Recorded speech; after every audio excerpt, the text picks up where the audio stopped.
Baik, melanjutkan yang kemarin Fadluha yang fotokopi kemarin. Fadluha keutamaan Fatihah. Kemarin ada beberapa nama yang menjadi kembaran atau nama lain dari Fatihah.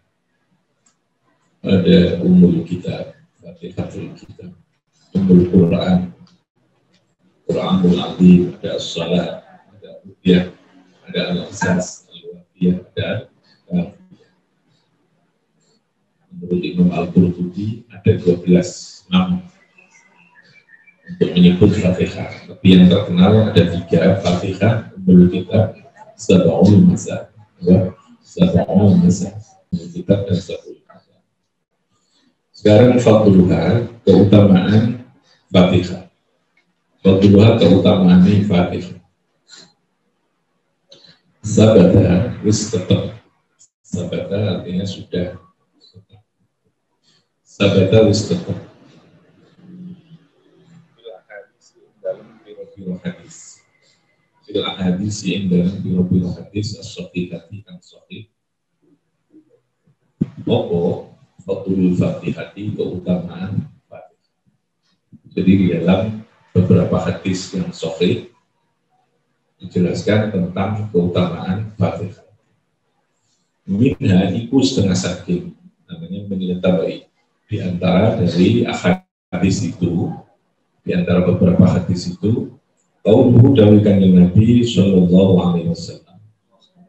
Qauluhu utawi dawi Nabi sallallahu alaihi wasallam yang diriwayatkan oleh Imam Tirmidzi dari sahabat Ubay bin Ka'ab. Itu pula di dalam kitab Ahmad bahwa itu ada catatan.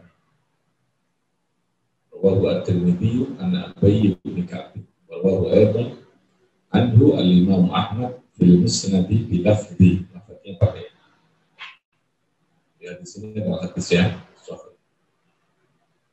Rupanya hadis ma anzalallahu fit Taurat, namanya matan. Matan itu isi hadis. Ma anzala, orang menurunkan, namanya manafi, tidak. Ma anzala, orang menurunkan sapa Allahu Gusti Allah fit Taurat, di dalam kitab Taurat, wa fil Injil, dan tidak menurunkan di dalam kitab Injil mislu Ummul Quran, sepadanya Ummul Quran. Jadi Allah tidak menurunkan yang sejenis Fatihah ini kepada nabi-nabi sebelum Nabi Muhammad, baik dalam kitab Taurat maupun dalam kitab Injil, itu tidak diturunkan. Allah tidak menurunkan sejenis surat Fatihah. Wa ya utai Fatihah wa sab'u al-masani, 7 ayat yang diulang-ulang. Dari Fatihah adalah sab'ul masani. Wa ya utai Fatihah kama qala oleh Dawud sallallahu azza wa jalla bil hadisil qudsi, di dalam hadis qudsi. Jadi hadis qudsi itu hadis yang dinisbatkan. Dinisbatkan itu artinya dihubungkan. Biasanya hadis itu hanya dihubungkan pada kanjeng Nabi Rasulullah, qala Rasulullah ya. Tapi kalau ini dihubungkan kedua-duanya. Qala Rasulullah yaqulu Allah azza wa jalla. Dari kanjeng Nabi, Nabi lalu menceritakan dengan menyebutkan Allah, namanya menisbatkan. Ayatnya itu wallahu azza wa jalla, yaqulullahu azza wa jalla. Itu namanya hadis apa? Qudsi. Hadis qudsi. Jadi hadis qudsi itu hadis yang dinisbatkan. Dinisbatkan itu artinya dihubungkan di dalam hadisnya, riwayatannya itu ada nisbat kepada Allah. Yaqulu Allah azza wa jalla. Tetapi kedudukan hadis qudsi dengan hadis yang bukan hadis qudsi itu sama. Ya, ada yang sahih, ada yang hasan, ada yang dhaif, ada yang mutawatir, ada yang hasan. Artinya kualitas hadisnya itu sama dengan hadis yang bukan hadis qudsi. Jadi bukan berarti kalau hadis qudsi itu lebih tinggi, kualitasnya tidak sama. secara periwayatan hadis, posisi hadisnya itu punya klasifikasi yang sama, gitu ya. Sama dengan hadis yang bukan hadis qudsi.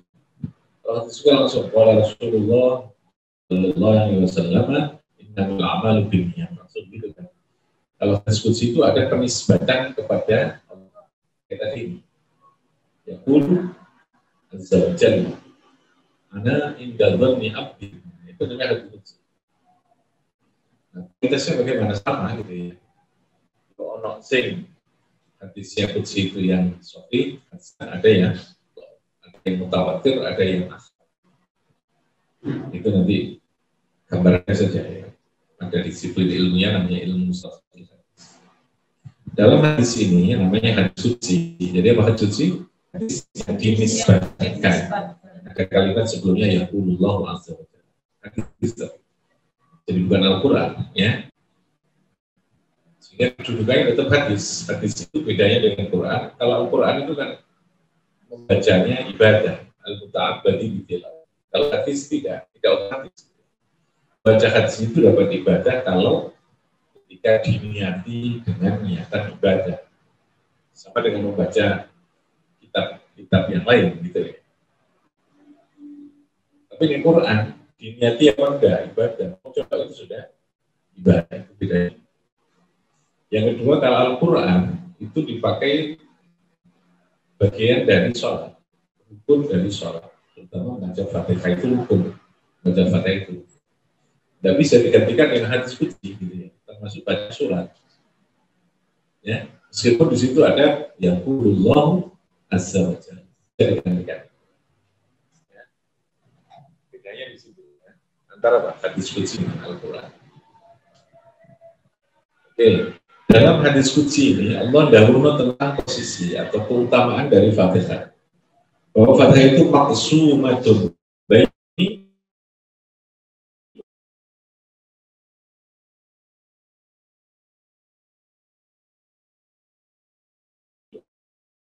baini antara ingsun Allah, wa baina abdi lan antara kaula ingsun. Fatihah itu dibagi dua. Iyyaka na'budu wa iyyaka nasta'in. Ihdinas, jadi Ar-Rahman, alhamdulillahirabbil alamin, itu Allah, Ar-Rahmanir Rahim, Allah, Maliki yaumiddin. Lalu iyyaka na'budu wa iyyaka nasta'in. Ihdinas shiratal mustaqim shiratal ladzina, jadi tiga-tiga, satu dengan surat apa dengan istilah. Jadi dari 7 ayat itu dibagi dua, siji kanggo hambaku, separuhnya ayat itu untuk hamba saya, separuh untuk saya. Nah, Allah dengan begitu indahnya, kalimatnya begitu indah, begitu sayangnya, bagaimana Fatihah ini diposisikan sebagai bentuk keakraban, sebagai bentuk kasih sayang, begitu perhatiannya Allah buat menciptakan makhluk yang menciptakan manusia ini oleh Allah, lalu kemudian diberikan surat Fatihah yang dibagi menjadi dua. Nanti akan jelaskan di belakang tentang tafsiran dari surat Al-Fatihah. Ini masih bicara keutamaan tadi.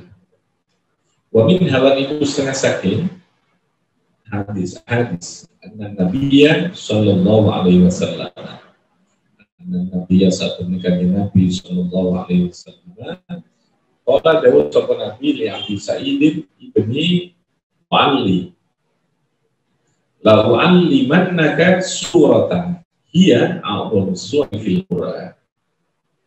Jadi Nabi dawuh kepada Abi Sa'id,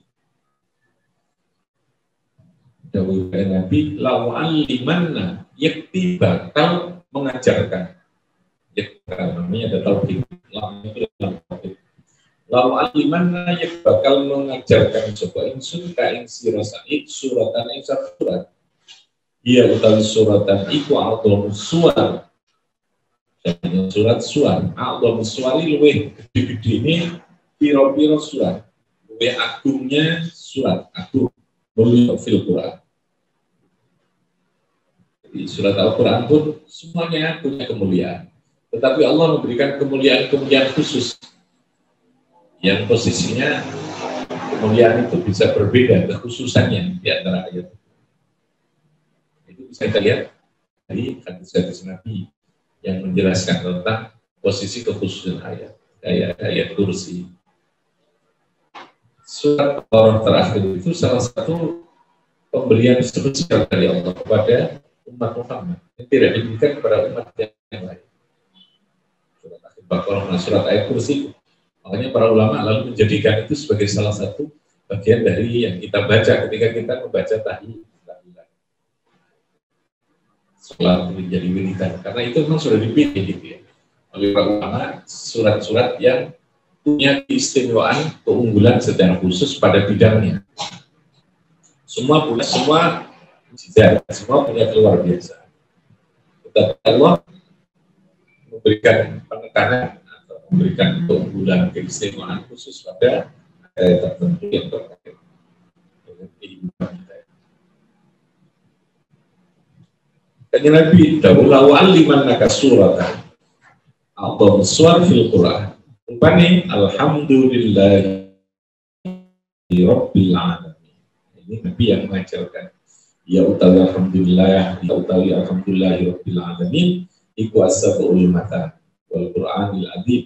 Ini yang kemarin nama lain dari Fatihah itu apa? Al-Qur'anil alladzi utitu, yang diberi sapa ingsun, yang saya dikasih, diberi oleh Allah, itu kan diberi sapa ingsun wa in alladzi wa hadza tawi iki loro al hadisan wa hadza hadisan utawi hadis ibu syirani memberikan isyarat keduanya ila qaulihi ta'ala. Hadis ini menjadi isyarat terhadap pengertian yang terkandung dalam firman Allah, wa laqad a'tainaka sab'an minal mathani wal qur'anil adzim. Ya, ini adalah dalam surat Al-Hijr ayat 87. Walaqad a'tainaka sab'an minal mathani. Tafsirannya pakai tadi itu hadis tadi. Jadi ayat ini ditafsirkan oleh hadis Nabi tadi. Apa? Ya tadi surat Fatihah itu yang dimaksudkan dengan ayat ini. Walaqad a'tainaka, lan demi yakti teman-teman telah memberi. Maka di sini makna memberi, mendatangkan sapa ingsun, maksudnya memberi sapa ingsun Allah ka ing sira Muhammad. Ini yang dawuh Allah kepada Nabi Muhammad. Ka ing sira Muhammad sab'an ing 7 minal masani, saking ayat yang diulang-ulang. Al-masani artinya yang diulang-ulang. Bacaan Wal Qur'anil adzim, lah saya memberi Al-Qur'anil adzim. Dua nama yang sama dalam hadis. Nabi menyebut yang pertama adalah Al-Masani, apa? Al-Masani. Iya, As-Sab'ul Masani. Yang kedua Nabi menyebut Al-Qur'anil. Itu sama, yaitu Fatihah itu tadi. Jadi dalam surat Al-Hijr ini, walaqad a'tainaka sab'an minal masani wal Qur'anil adzim. Artinya atainaka ini yang dikasihkan oleh Allah itu adalah Al-Fatihah. Sehingga ini menjadi salah satu pemberian yang sangat spesial, yang khusus gitu ya, sehingga dikekno kepada umat sebelum. Ya annaha sab'u ayatin, ya annaha barasa'atun Fatihah itu sab'u ayatin tuturniya, yang diulang-ulang, tuturniya kan diulang-ulang, apa sab'u ayatin fi sholati inda salat, itu adu tegese dibaleni, diulang-ulang, maka disebut dengan sab'ul masani.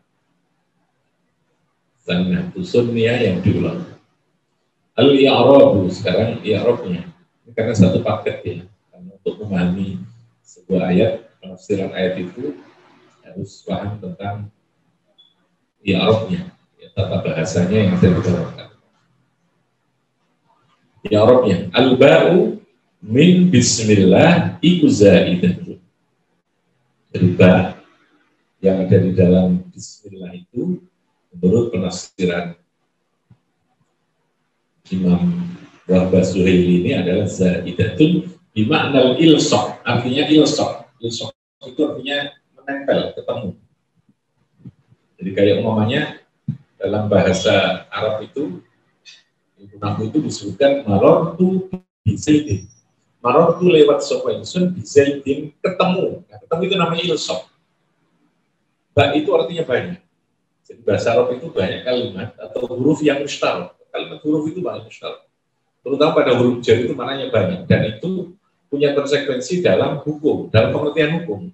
Yang dulu pernah saya jelaskan, dalam hal mengusap rambut, mengusap kepala ya, maksud saya, mengusap kepala ketika wudhu, kalimatnya akan menggunakan wamsahu biru'usikum. Ba-nya itu punya penafsiran yang beda-beda para ulama. Ada ilsok, kalau saya itu menempel, berarti harus gini. Ini yang bukan ifah. Ada ba itu lintabain, biru'usikum sebagian. Sebagian berarti ya Imam Syafi'i sebagian. Sebagian. Ada yang bermakna ziyadah. Kalau ziyadah seperti ini tambahan, berarti wamsahu jami'an ru'usikum. Seperti tidak ada. Imam Malik menyebutkan bahwa musablah kamu kepalamu ketika wudhu itu seluruh kepalamu dosa. Itu gara-gara ba itu saja. Gitu. Mana ba punya konsekuensi kesimpulan hukum yang berbeda-beda. Itu namanya lafadznya mustarak. Mustarak itu yang punya mana ganda lebih dari satu. Karena mustarak maka tadi akibatnya kesimpulan hukum yang diambil dari lafadz itu bisa berbeda. Itu bahasa Arab ya. Al-ba'u taibah min bismillah, dari bismillah iku zaidatun tambahan. Di makna al-ilsok lan arti ilsok tadi ketemu. Marahmu bisa saya ketemu. Warajih annaha di makna al-isti'anah. Ada lagi yang mengartikan ar-rajih, menurut pendapat yang ar-rajih, rajih itu yang kuat. Annaha sesungguhnya ba iku di makna al-isti'anah, bahwa arti isti'anah meminta pertolongan. Bismillahirrahmanirrahim kelawan nyuwun pitulungan. Bismillahirrahmanirrahim nyuwun pitulungan kelawan asmani Gusti Allah. Itu gitu. Namanya isti'anah. Wal jar wal majrur iku khabarun makhdhufun indal basrin, khabaru mubtada'in makhdhufun indal basrin. Jadi bismillah itu, bismi itu jar majrur. Bismi ya, apa? Dan ada huruf jar yang baik. Itu menjadi khobar posisinya. Mubtada'nya itu duluan. Apa mubtada'nya? Watak biuhu utawi takdirnya mubtada iku ibtidai bismillah. Ibtidai utawi mulai utawi kawitan ingsun iku bismillah. Jadi bismillah itu jadi khobar. Mubtada'nya itu dua. Disifat ibtidai bismillah. Ibtidai utawi permulaan ingsun, ngawiti ingsun, memulai ingsun bismillah kelawan asmani Gusti Allah. Aika inun tegese tetap bismillah. Ini karena jar majrur menjadi khobar, maka mengandung makna kainun. Ya. Jadi bahasa Arab itu rumit sekali. Tapi karena saya nggak bisa bahasa Inggris, menurut saya nggak bahasa Inggris. Karena nggak bisa. Karena ini jar majrur mengandung makna apa? Kainun, awis, takor. Baru diperfil. Lu nggak pernah ngaji Al-Quran? Kelompok apa misalnya? Mabur ya. Yang guru lama, guru lawas. Guru lawas atau guru tua gitu. Pernah gitu ya. Pernah ngaji apa?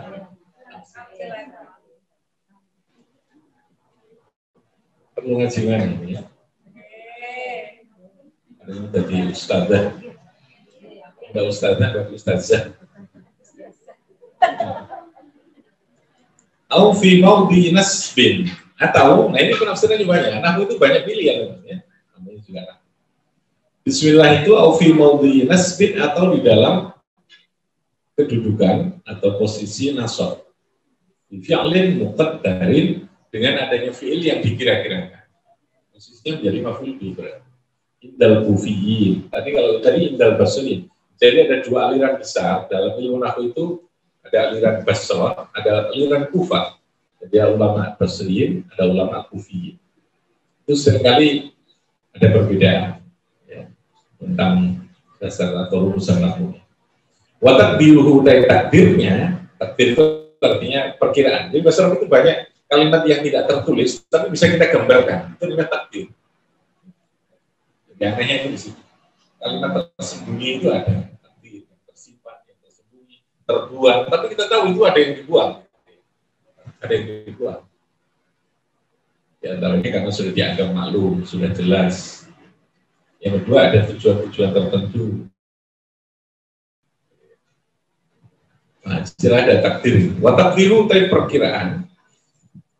Kira-kira ini fi'il, tadi ini ada fi'il yang ditakdirkan. Takdir itu yang dikira-kirakan. Ibtada'tu bismillah. Kalau tadi ibtidai bismillah. Kalau ini ibtada'tu berarti kalau fi'il ibtada'a ifta'al. Ibtada'tu memulai suatu insur bismillah dengan jadi posisinya menjadi maf'ul bih. Maf'ulnya ibtada'i. Bismillah kelawan asmani Gusti Allah. Atau bismillah asmani Gusti Allah. Dengan menyebutkan asmani dia tergantung pada sudut pandangnya di mana. Kalau ulama Basrah posisinya dia menjadi khobar, bismillah itu, bismillahinya ya, membuang mubtada, tadanya adalah ibtidai, takdirnya. Kalau ulama Kufah dia posisinya dibaca nasab, yaitu dengan menakdirkan kalimat fi'il yang berupa kalimat yang berupa ibtada. Yang kedua, walhamdulillahi iku mubtada'un wa khabarun. Walhamdulillah, alhamdulillahi. Hamdu itu menjadi mubtada'. Lillahi menjadi khabar. Rabbil alamin menjadi sifat. Rabbil alamin akan mengerani alam kabeh. Maliki majrurun alal badal. Jadi maliki itu dibaca jer, maka dibaca ki ya, maliki. Posisinya menjadi badal, pengganti. Ya. Badal mubdal ininya dari yang pertama Rahman dan Rahim. La ala sifat, tidak menjadi sifat. Jadi bukan maliki yaumiddin kang mengerani bukan. Tapi rupani gitu ya. Kalau badal itu kan rupani. Iyalah gitu ya. Iyalah dan yang ya menguasai terhadap yaumiddin, hari kiamat. Ya annahu nakiratun, karena sesungguhnya lafaz maliki nakiratun nakirah. Disebabkan sebab annahu sesungguhnya malik iku ismu fa'il la yuktasabu at-ta'rifu minal mudhafi ilaihi, tidak diberlakukan at-ta'rif minal mudhafi ilaihi saking mudhafi ilaihi.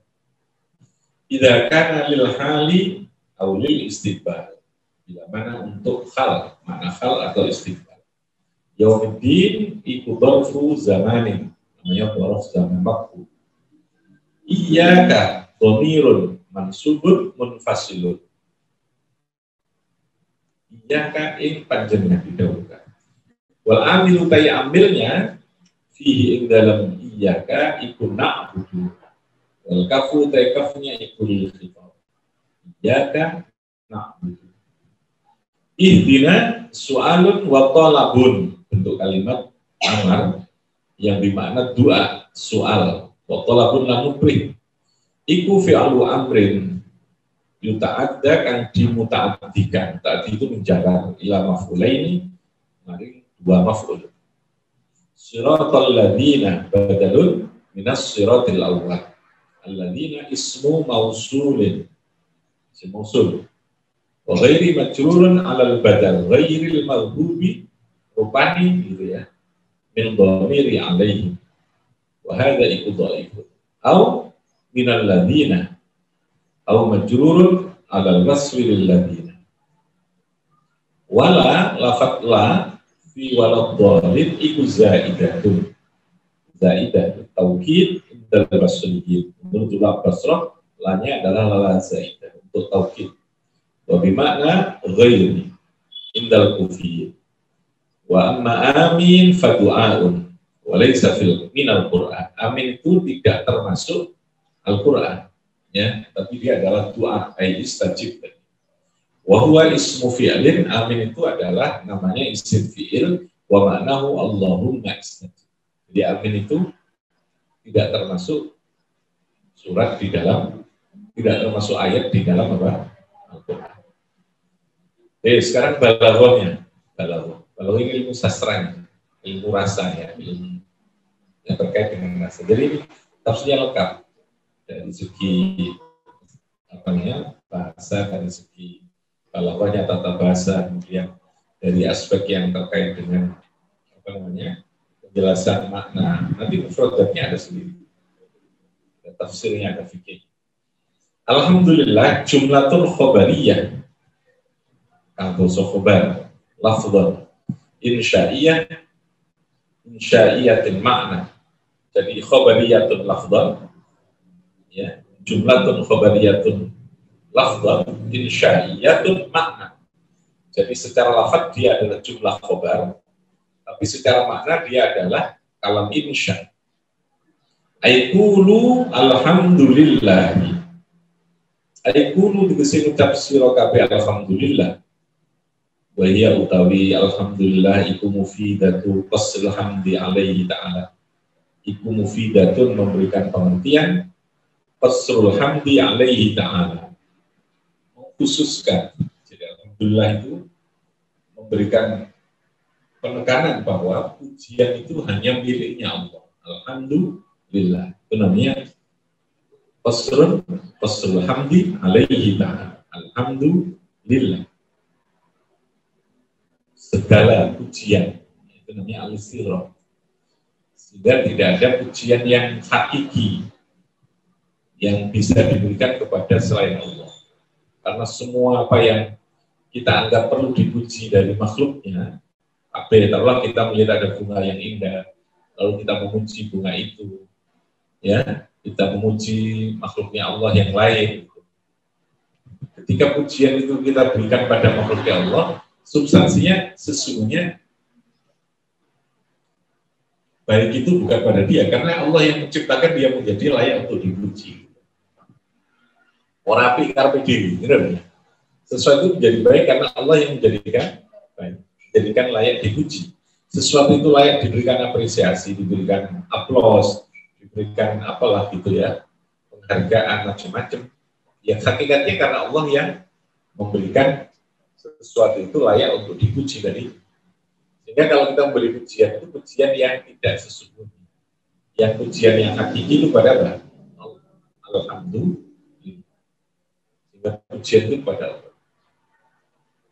Kita diberi oleh siapapun. Orang memberi kepada kita baik kepada kita, kita lalu berterima kasih. Ya memang harus berterima kasihnya, itu dianjurkan. Tapi jangan sebatas terima kasih kepada orang itu. Alhamdulillahnya kepada siapa? Allah. Karena hakikatnya Allah itu yang memiliki, yang berhak memberikan sesuatu. Itu maksudnya. Iyyaka na'budu. Fihi ku tetap dalam lafaz iyyaka na'budu iltifatun utawi iltifat. Iltifat itu beralih untuk kata gitu ya. Dalam tafsir itu ada istilah iltifat dalam balaghah itu. Jadi mengalihkan bentuk kalimat yang dari khotob ke ghaib, dari kamu ke dia gitu ya. Domirnya yang berubah. Nah, perubahan domir, bentuk domir mukhatab ke ghaib itu istilahnya iltifat. Apa namanya? Iltifat. Berubah, mengalihkan minal ghaibah disakin ghaib ila khitabi marin mukhatab wa taqdimul maf'ul lan mendahulukan maf'ul iku yufidu al-qasra. Yufidu itu memberikan pengertian, faidah al-qasra yang membatasi hanya ai la na'budu siwaka, la na'budu orang yang bahasa kita siwaka selain kamu. Wa ihdinas siratal mustaqim. Ihdinas siratal mustaqim. Istabbitna alaihi. Berdoa.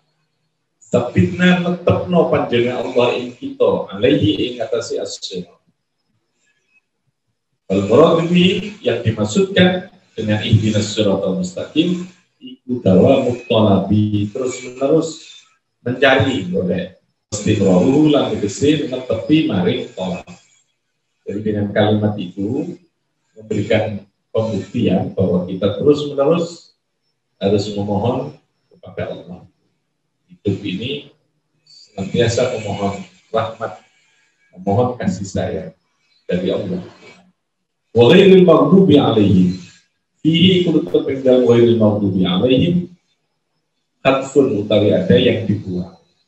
Tadi utawi takdirnya khadf tadi makhluk. Ay ghaira siratil maghdubi alaihim. Selain ya Siratal maghdubi alaihim, sirat dalane wong sing dibenci sapa alaihim ing atas ya. Ini makna dari segi ya Arabnya maupun dari segi. Jadi gini, dalam ilmu bahasa Arab itu ada banyak disiplin ilmu yang terkait dengan bahasa Arab.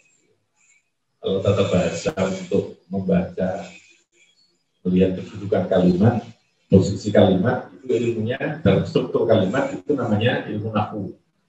Nahwu itu untuk melihat posisi kalimat jadi apa dalam struktur kalimat. Lalu di situ akan muncul harakat bacaan.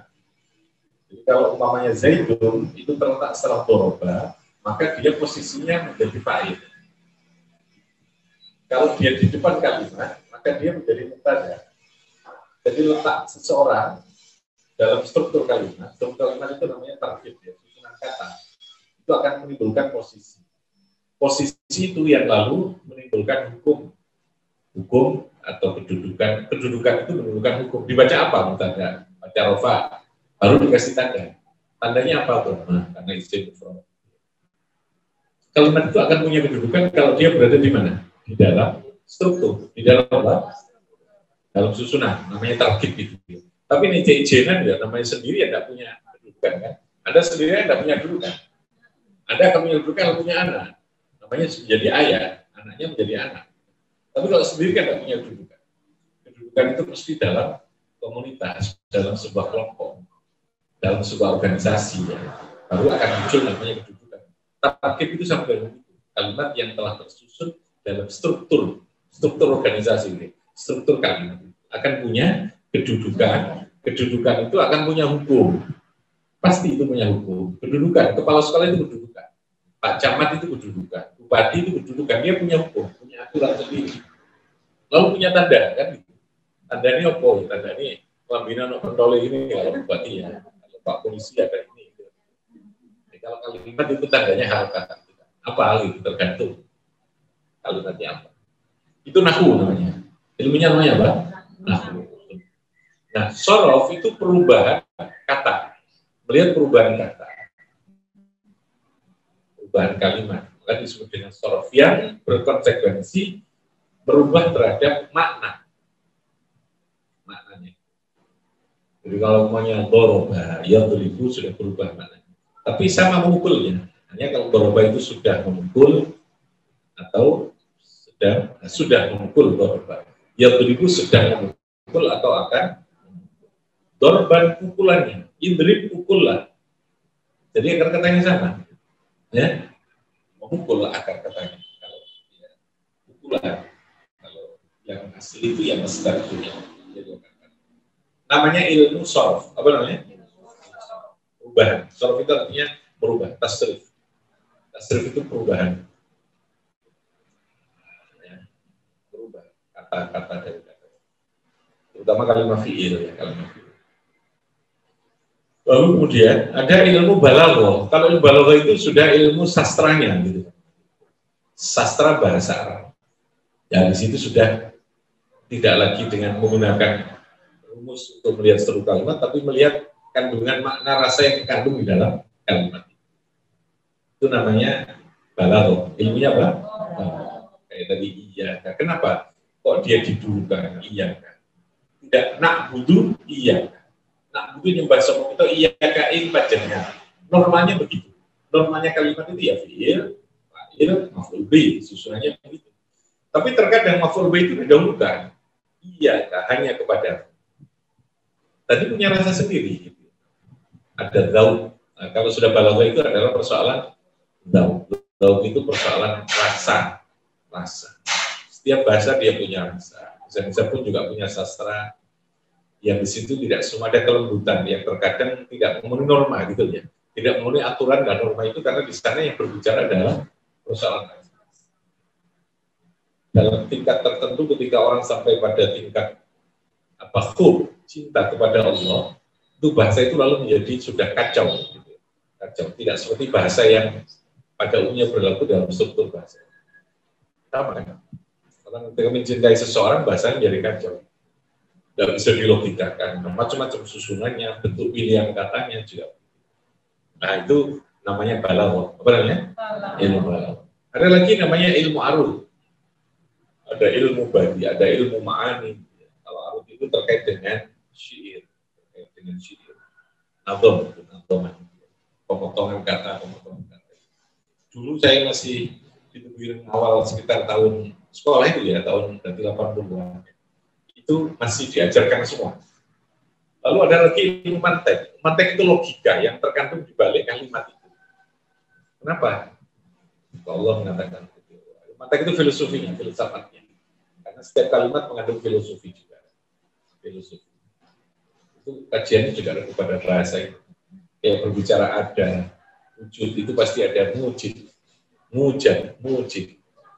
Kullu mujad. Pada mujid itu ada. Mujad itu sesuatu yang diadakan, ada mujid. Hadis, sesuatu yang baru ada muhdis. Wa kullu hadisin lahu muhdis. Itu juga balik katanya seperti itu. Namanya ilmu mantek teologi. Biar tidak lengkap, saya masih belajar itu. Ada balaghah, ada ilmu mantek, ada ilmu arud. Saya insya Allah. Soalnya kakek pelajaran. Akhirnya kopior tadi. Oke, saya kira itu pagi ini kita memahami dari segi apa namanya, i'rab yang terkandung di dalam lafaz. Kita baca bersama Al-Fatihah. A'udzubillahi minasyaitonir rajim. Bismillahirrahmanirrahim. Alhamdulillahi rabbil alamin. Arrahmanir rahim. Maliki yaumiddin. Iyyaka na'budu wa iyyaka nasta'in. Ihdinas siratal mustaqim. صراط الذين أنعمت عليهم غير المغضوب عليهم ولا الضالين آمين رب فانفعنا ببركتهم وأمتنا في طريقتهم ومعافاتهم